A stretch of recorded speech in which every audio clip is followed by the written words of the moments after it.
ब्रह्म मुहूर्त का दिव्य रहस्य। भगवान शिव ने माता पार्वती को बताया भाग्य बदलने का मार्ग। हर हर महादेव। कैलाश पर्वत पर उस दिन एक अद्भुत शांति फैली हुई थी। चारों ओर हिमालय पर्वत चांदनी में ऐसे चमक रहे थे मानो स्वयं देवताओं ने उन्हें चांदी से सजा दिया हो। भगवान शिव ध्यान में लीन थे और माता पार्वती उनके समीप बैठी हुई थी। कुछ समय तक वहां पूर्ण मौन रहा। फिर माता पार्वती ने भगवान शिव की ओर देखते हुए अत्यंत जिज्ञासा से कहा, प्रभु, मेरे मन में आज एक प्रश्न बार बार उठ रहा है। संसार में करोड़ों मनुष्य प्रतिदिन देर तक सोते हैं, फिर भी उनमें से कई सुखी और सफल दिखाई देते हैं। दूसरी ओर कुछ लोग प्रातःकाल बहुत जल्दी उठते हैं, पूजा पाठ और साधना करते हैं, फिर भी उनके जीवन में कठिनाइयां बनी रहती हैं। यदि ब्रह्म मुहूर्त वास्तव में इतना शक्तिशाली है तो इसका वास्तविक रहस्य क्या है? क्या इस समय को खो देने वाला मनुष्य अपने जीवन का कोई बड़ा अवसर खो देता है? माता पार्वती का प्रश्न सुनकर भगवान शिव ने धीरे धीरे अपने नेत्र खोले। उनके मुख पर गंभीर किंतु करुण मुस्कान थी। महादेव बोले, देवी, तुम्हारा प्रश्न केवल तुम्हारे मन में नहीं है। पृथ्वी पर असंख्य मनुष्य इसी बात को समझना चाहते हैं। वे जानना चाहते हैं कि ब्रह्म मुहूर्त में ऐसा क्या विशेष है और क्या केवल उस समय उठ जाने से मनुष्य का भाग्य बदल सकता है। आज मैं तुम्हें इस रहस्य को केवल शब्दों में नहीं बल्कि कुछ ऐसी कथाओं के माध्यम से समझाऊंगा जिनसे यह स्पष्ट होगा कि ब्रह्म मुहूर्त का वास्तविक महत्व क्या है। माता पार्वती ने हाथ जोड़कर कहा, प्रभु, मैं आपकी वाणी सुनने के लिए अत्यंत उत्सुक हूँ। भगवान शिव बोले, हे देवी, सबसे पहले एक बात अपने हृदय में बिठा लो। ब्रह्म मुहूर्त कोई जादुई घड़ी नहीं है जिसमें आँख खुलते ही मनुष्य के सारे दुख समाप्त हो जाएं। इसका महत्व इसलिए है कि क्योंकि यह समय मनुष्य को अपने मन, विचार और कर्मों को सही दिशा देने का अवसर देता है। जिस प्रकार किसान सूर्योदय से पहले अपने खेत की तैयारी करता है, उसी प्रकार बुद्धिमान मनुष्य दिन आरंभ होने से पहले अपने मन की तैयारी करता है।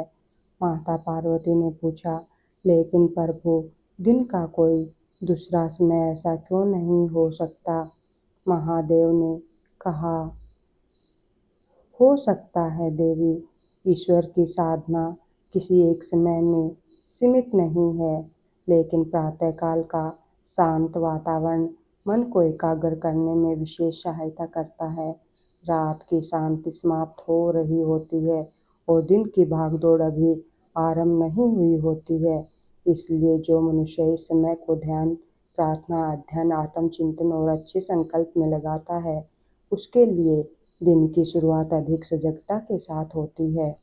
फिर भगवान शिव कुछ क्षण शांत रहे और बोले, देवी, अब मैं तुम्हें एक प्राचीन कथा सुनाता हूँ। बहुत पुराने समय की बात है।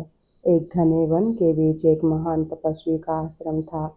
दूर दूर से लोग उनके पास ज्ञान प्राप्त करने आते थे। उसी आश्रम में दो युवक कई वर्षों से शिक्षा प्राप्त कर रहे थे। दोनों की बुद्धि समान थी, दोनों परिश्रम करते थे, दोनों वेद और शास्त्रों का अध्ययन करते थे। लेकिन उनकी दिनचर्या में एक छोटा सा अंतर था।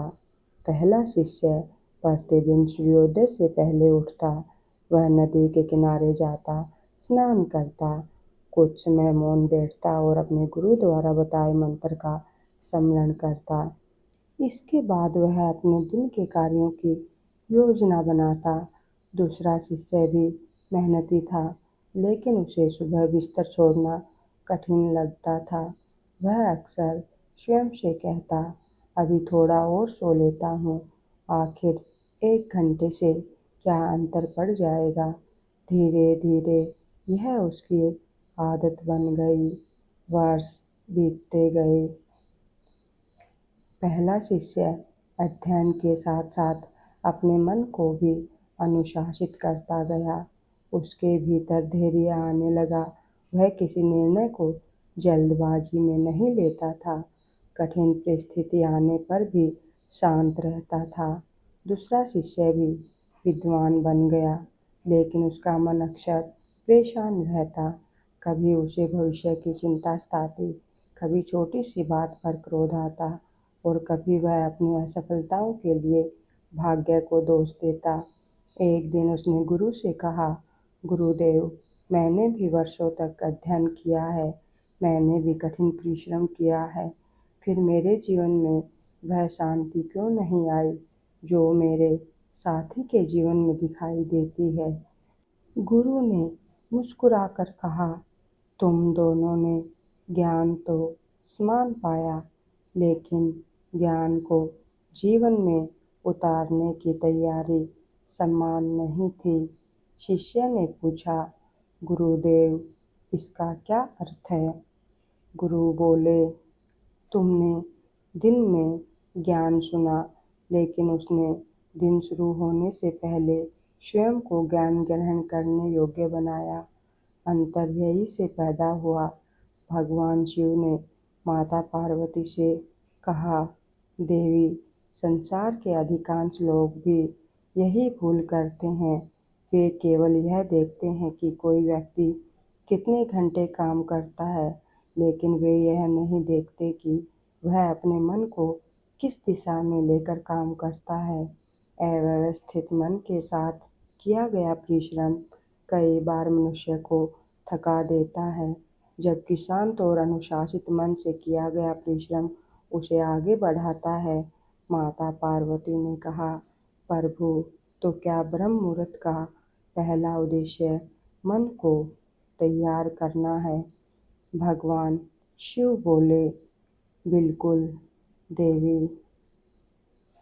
जब मनुष्य नींद से उठते ही मोबाइल, चिंता, विवाद, धन या संसार की समस्याओं में अपना मन लगा देता है, तो दिन की पहली दिशा बाहर की ओर हो जाती है। लेकिन यदि वही मनुष्य कुछ क्षण शांत बैठकर ईश्वर को स्मरण करे, अपनी सांसों को अनुभव करे और स्वयं से कहे कि आज मैं सत्य, संयम और सत्कर्म के मार्ग पर चलूँगा, तो उसके दिन की दिशा बदल सकती है। यही ब्रह्म मुहूर्त का एक बड़ा रहस्य है।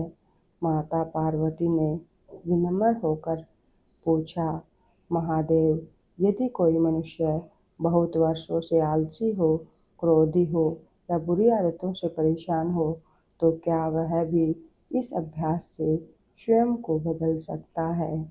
महादेव ने कहा, देवी, मनुष्य के भीतर परिवर्तन की संभावना कभी समाप्त नहीं होती। मैं तुम्हें एक ऐसे व्यक्ति की कथा सुनाता हूँ जिसे उसके नगर के लोग अच्छा मनुष्य नहीं मानते थे, लेकिन एक छोटी सी सुबह की आदत ने उसके जीवन की दिशा बदलनी शुरू कर दी। बहुत समय पहले की बात है। एक नगर में सुदर्शन नाम का व्यक्ति रहता था। उसके भीतर क्रोध बहुत था। वह छोटी छोटी बातों पर उत्तेजित हो जाता और अपनी गलतियों के कारण अपने परिवार से भी दूर होता जा रहा था। कई बार रात को अकेले बैठकर वह सोचता, मैं बदलना चाहता हूँ, लेकिन स्वयं को रोक क्यों नहीं पाता। एक रात अत्यधिक निराश होकर वह नगर से बाहर चला गया। रास्ते में उसे एक पुराने शिव मंदिर के बाहर एक वृद्ध साधु दिखाई दिए। साधु ने उसकी आंखों में छिपी परेशानी को पहचान लिया। उन्होंने कहा, पुत्र, तुम अपने जीवन की समस्या को बाहर खोज रहे हो, जबकि उसका एक बड़ा हिस्सा तुम्हारे भीतर है। सुदर्शन ने पूछा, गुरुदेव, मैं स्वयं को बदलना चाहता हूँ, लेकिन शुरुआत कहाँ से करूँ? साधु बोले, कल से अपनी सुबह बदलो। सुदर्शन ने आश्चर्य से पूछा, क्या केवल सुबह जल्दी उठने से मेरा जीवन बदल जाएगा? साधु ने कहा, केवल जल्दी उठना पर्याप्त नहीं है। ब्रह्म मुहूर्त में उठकर कुछ समय अपने भीतर देखना है, ईश्वर का स्मरण करना है, अपने मन को शांत करना है और पूरे दिन अपने क्रोध तथा गलत व्यवहार पर नियंत्रण रखने का संकल्प लेना है। इसे चमत्कार समझकर मत करना, इसे अपने चरित्र को बदलने का अभ्यास समझकर करना। सुदर्शन ने अगले दिन से प्रयास आरंभ कर दिया। पहले सुबह उसके लिए उठना बहुत कठिन था। नींद बार बार उसे वापस बिस्तर की ओर खींच रही थी। फिर भी उसने स्वयं को उठाया। वह शांत बैठा और कुछ मिनट ओम नमः शिवाय का जाप किया। उसका मन लगातार भटकता रहा। अगले दिन भी ऐसा ही हुआ। तीसरे दिन उसने सोचा, इससे आखिर क्या बदलने वाला है। लेकिन उसे साधु की बात याद आई। परिवर्तन पहले भीतर जन्म लेता है। इसलिए उसने अभ्यास जारी रखा। कुछ दिनों बाद उसे महसूस हुआ कि छोटी बातों पर उसका क्रोध पहले जितना तेज नहीं रहा। कुछ और समय बीता तो उसने देखा कि प्रतिक्रिया देने से पहले वह सोचने लगा है। फिर एक दिन उसने महसूस किया कि जिन आदतों को वह अपनी मजबूरी समझता था, उनसे दूरी बनाने की इच्छा उसके भीतर स्वयं पैदा हो रही है। 21 दिन पूरे होने पर वह उसी साधु के पास पहुंचा। साधु ने पूछा, पुत्र, क्या तुम्हारा भाग्य बदल गया?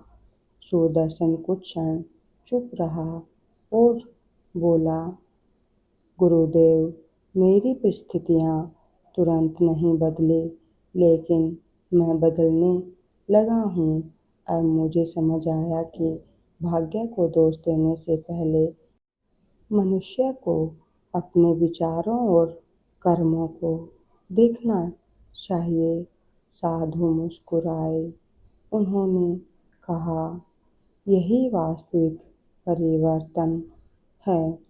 भगवान शिव ने माता पार्वती से कहा, देवी, यही ब्रह्म मुहूर्त का वास्तविक रहस्य है। यह समय किसी व्यक्ति को बिना कर्म किए सफलता देने का वादा नहीं करता, बल्कि यह मनुष्य को अपने कर्मों को बेहतर बनाने का अवसर देता है। जब विचार बदलते हैं तो निर्णय बदलते हैं, जब निर्णय बदलते हैं तो कर्म बदलते हैं, और जब कर्म बदलते हैं तो जीवन की दिशा भी बदल सकती है। माता पार्वती ने कहा, महादेव, अब मुझे समझ आया कि लोग जिसे भाग्य का जागना कहते हैं, कई बार उसकी शुरुआत मनुष्य के भीतर हुए परिवर्तन से होती है। भगवान शिव ने प्रसन्न होकर कहा, सत्य कहा देवी। इसलिए मनुष्य को चमत्कार की प्रतीक्षा नहीं करनी चाहिए। उसे अपने जीवन में छोटे छोटे अच्छे परिवर्तन शुरू करने चाहिए। ब्रह्म मुहूर्त में उठना उन्हीं अनुशासित आदतों में से एक हो सकता है। कुछ समय प्रार्थना करो, ध्यान करो, अपने दिन के लिए अच्छा संकल्प लो, अध्ययन करो, अपने लक्ष्य के बारे में सोचो और सबसे महत्वपूर्ण, अपने मन को नकारात्मक विचारों का गुलाम मत बनने दो। माता पार्वती ने हाथ जोड़कर कहा, प्रभु, अब मैं समझ गई कि ब्रह्म मुहूर्त का अर्थ केवल अंधेरे में उठ जाना नहीं है। इसका अर्थ है संसार के शोर से पहले अपने भीतर की आवाज़ को सुनना। भगवान शिव बोले, यही बात मनुष्य को समझनी चाहिए। सुबह का समय तुम्हें एक अवसर देता है, उसका उपयोग कैसे करना है यह तुम्हारे ऊपर निर्भर है। कोई व्यक्ति इस समय प्रार्थना करे, कोई ध्यान करे, कोई अध्ययन करे, कोई अपने कार्यों की योजना बनाए। महत्वपूर्ण यह है कि दिन की शुरुआत जागरूकता और सद्भावना से हो। और देवी, एक बात हमेशा याद रखना, ब्रह्म मुहूर्त में उठना अपने आप में सफलता की गारंटी नहीं है। उसके साथ सही कर्म, अनुशासन, सत्य, परिश्रम और अच्छे आचरण भी आवश्यक हैं। कैलाश पर धीरे धीरे प्रभात होने लगा था। आकाश में सूर्य की पहली किरणें दिखाई देने लगी। माता पार्वती ने भगवान शिव को प्रणाम किया और कहा, महादेव, आज मुझे समझ में आ गया कि मनुष्य अपने भाग्य को केवल प्रतीक्षा करके नहीं बदल सकता, उसे अपने भीतर परिवर्तन का दीपक जलाना पड़ता है। भगवान शिव मुस्कुराए और बोले, देवी, यही जीवन का रहस्य है। हर सुबह ईश्वर मनुष्य को एक नया दिन देते हैं। उस दिन का उपयोग कैसा करना है, यह मनुष्य के हाथ में है।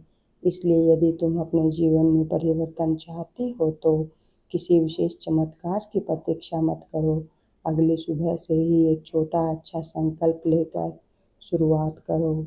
अपने मन को शांत करो, ईश्वर का स्मरण करो, अपने लक्ष्य को याद करो और फिर पूरे दिन अपने कर्मों को उसी दिशा में ले जाने का प्रयास करो। यही धीरे धीरे जीवन को बदलने का मार्ग बन सकता है। तो मित्रों, ब्रह्म मुहूर्त का संदेश केवल इतना नहीं है कि सुबह जल्दी उठना चाहिए। असली संदेश यह है कि दिन की शुरुआत जैसी होगी, हमारे विचारों और कर्मों पर उसका प्रभाव पड़ सकता है। यदि आप भी अपनी सुबह को बेहतर बनाना चाहते हैं तो कल से कुछ मिनट पहले उठकर शांत वातावरण में बैठिए, ईश्वर का स्मरण कीजिए, कुछ गहरी सांसें लीजिए और अपने आप से एक अच्छा संकल्प कीजिए। याद रखिए, भाग्य का इंतजार करने से बेहतर है कि हम अपने कर्मों को बेहतर बनाना शुरू करें। अगर आपको भगवान शिव और माता पार्वती से जुड़ी ऐसी आध्यात्मिक कथाएं पसंद आती हैं तो वीडियो को लाइक ज़रूर करें, चैनल को सब्सक्राइब करें और कमेंट में श्रद्धा से लिखें, हर हर महादेव।